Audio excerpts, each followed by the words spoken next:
Yo, what's going on, guys? Welcome back to a brand new video on the channel. Inside of today's video, we're going to be taking a look at the best 15 brawlers to max out if you're a free-to-play player. So you could also say these are the best brawlers that never really receive regular balance changes. You know, they're pretty balanced or on the stronger side, and they're just very competitive in the meta pretty much all of the time. So let's just jump into it. First one being Carl. So Carl, right now, funny enough, he's starting to trend down a little bit in the meta, right? I know I'm telling you guys to upgrade these types of brawlers, but Carl has always been a regular in the B, tier for a very long time, even with the introduction of hypercharges. Seen as he's got a terrible hypercharge, he still remained at the top of the meta. Introduction of buffies, still with like BB and Bull meta, Carl is still pretty good and really versatile. The thing with Carl, in ranked specifically, I know tons of free-to-play accounts that have got pro rank or got really high in trophies. They play a lot of Carl because he's super versatile and not a lot of true counters. Next brawler, zero surprises, is Belle. Yeah, every time I make this type of video, I include Belle because I just have to. Like, Belle is just a super consistent brawler, and she's great at countering so many meta ideas. So Belle, again, she's trending down a little bit, mainly because, well, you saw with two recent buffs in the last update, you can see that there's probably some other better snipers in the meta, but at the same time, you can never go wrong with Belle. Whether it's heist, whether it's knockout, whether it's bounty, these long-range maps, Belle will always get a lot of pressure just through her main attack. So yeah, Belle, very, very easy to play and really strong. Shade is the next brawler you must max out if you're a free-to-play player. So Shade is a pretty hard brawler to get used to in terms of his mechanics, getting used to what game modes to play him on, what maps to play him on, but basically play him on any map that has a bunch of walls and Shade will always pop off. So since Shade's introduction, he had a weak introduction when he was first released some time ago, and then ever since then he's been A tier in the meta, S tier in the meta. He's always been at the top, right at the top, and people don't talk enough about Shade, but when I'm playing ranked in the right map, so many situations I just ban Shade because it's uncounterable, it feels like. So yeah, Shade is always going to be meta. Next brawler must max out if you're free to play is Meeples. So Meeple, again, since Meeple's release, was a little bit underwhelming, but it just feels like Meeple has been meta pretty much forever. I'd say 80% of the time since Meeple's release, Meeple has been really, really strong. It's because Meeple's super consistent. Like, it's really easy to hit Meeple's attack right. Two very, very strong gadgets. Meeple's hypercharge is very broken as well, and there's hardly any complete counters to Meeple. Meeple can be good against everything. Brawler is the twins. Larry and Laurie are, again, super consistent, and there's never really been a time where they've been below B tier. Maybe there's been a couple of instances where they might have been C tier, but yeah, other than that, Larry and Laurie have always been so strong. You know they're really strong, right? Because they're one of the most nerfed brawlers in Brawl Stars history, and they're still relevant in the meta to this day. Again, I'm not saying they're anything crazy right now, but still consistent. Like, there's normally a better option in terms of thrower, but at the same time, they're a thrower that can defend themselves against the aggro brawlers. I don't know, I just feel like they're so consistent. The next brawler is easily Byron. So again, Byron has always been at the top of the meta, and when Byron falls off, Brawl Stars are always quick to buff him. Like, literally, again, in Byron's existence, I reckon there's probably been about 4, maybe 6 months where he's not been at the top of the meta. Byron still right now, to this day, is A tier in the meta. That's with all of the aggressive brawlers, all the aggressive buffies, and that's just because of his super cycling. Just because he can gain his super with 3 hits, his main attack's really easy to hit, it deals a lot of damage, his super is very toxic. There's so much to like about Byron. Squeak is the next brawler you must max out if you're a free-to-play player, because with Squeak, again, he's always pretty consistent in the meta. Whether you play ranked, he's always a great last pick. Whether you're playing just ladder, he's always good in knockout and bounty. He's got 2 really strong gadgets, 2 strong star powers, a pretty decent hypercharge as well. And with Squeak, just literally get value every time you shoot, because your main attack is literally delaying the opposition from pushing it into a certain choke point. So yeah, Squeak can always be pretty toxic.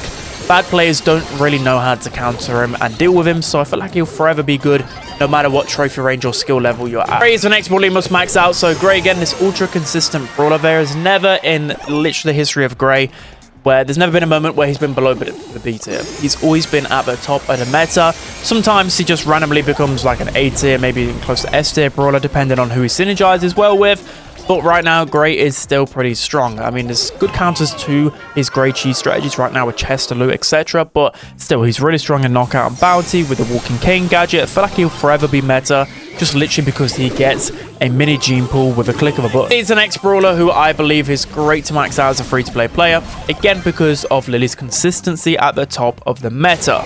There was a time, I mean, Lily's release was really underwhelming, where she had one ammo. Like, that was just crazy. I can't even believe that was a time. She was incredibly weak.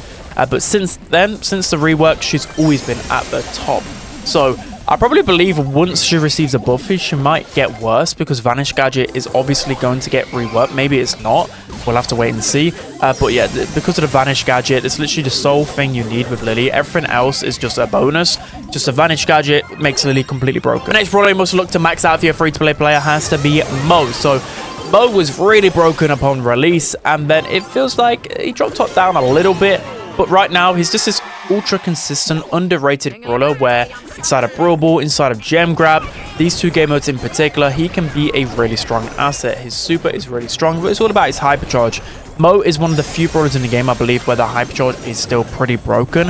It's uncounterable. The right moment, you can literally just kill the gem carry with ease, score goals with ease. There's nothing stopping Mo's hypercharge. So, yeah, you do need his hypercharge for that, so do bear that in mind, but he's still consistent without it anyway. Next up, we have Mina. So, Mina, I will say, it depends on your skill level, right? Because to be a good Mina, you need to be highly skilled, in my opinion. It takes a lot to learn her combinations, how to create pressure, etc. But still, I can't not make this video without recommending Mina, because since her release, has she been lower than S tier?